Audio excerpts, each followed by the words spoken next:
Bonjour les Vendéennes, bonjour les Vendéens. Le château de Tiffauges est devenu l'un des sites touristiques préférés des Vendéens. Son marché de Noël est même l'un des plus fréquentés de la région.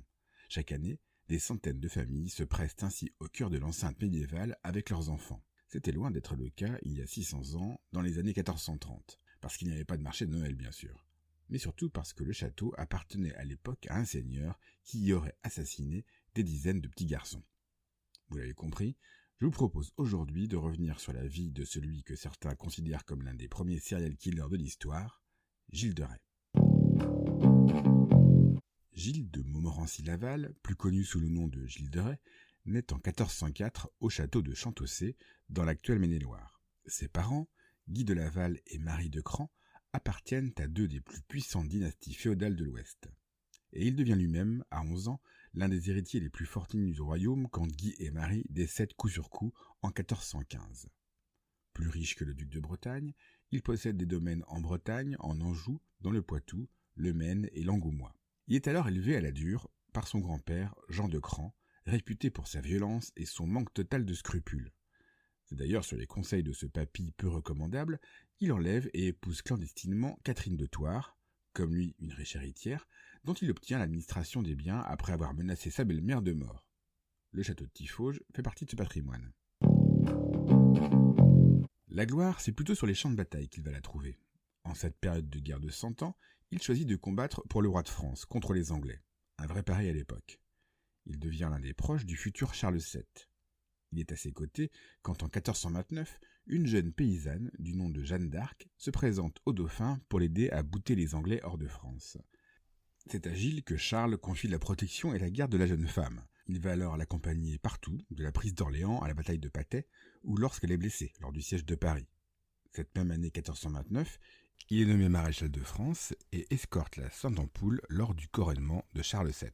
Personne ne sait vraiment quelle était la nature des relations entre Jeanne et Gilles, même si, on en parlera plus tard, le côté jeune garçon de la pucelle n'a probablement pas laissé Gilles insensible.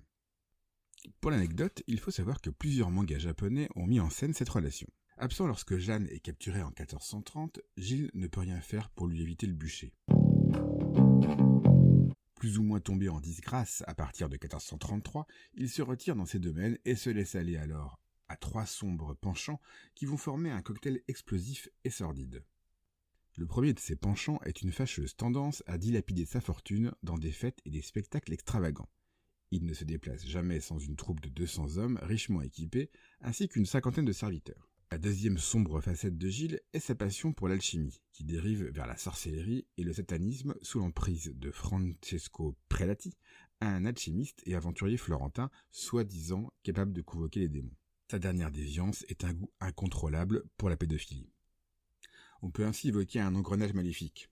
À court d'argent, il tente de changer le plomb en or pour se renflouer, et pour réaliser ses rituels alchimiques, il utilise le sang pur de jeunes enfants. En réalité, Gilles était probablement, tout simplement si j'ose dire, un psychopathe. Pendant près de 6 ans, des dizaines d'enfants, des petits garçons pour la plupart, disparaissent autour des châteaux de Gilles, à Tiffauges, Chantossé ou Machecoul.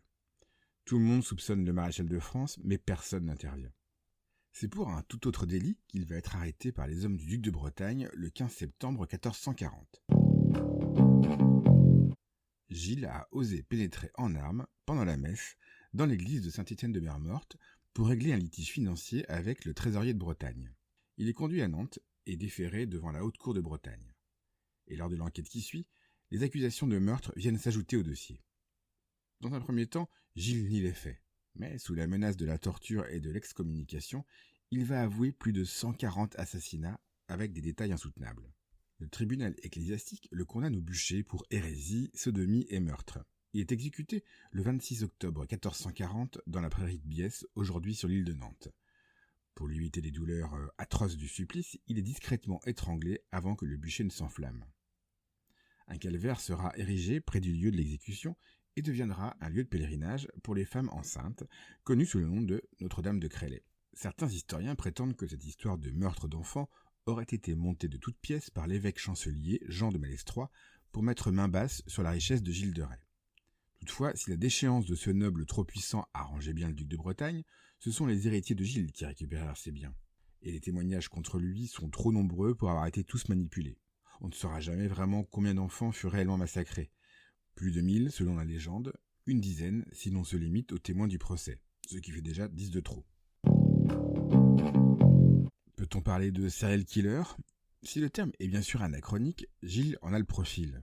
Une enfance sans affection, des actes violents très jeunes, des victimes qui se ressemblent et un mode opératoire dont je vous épargnerai la description.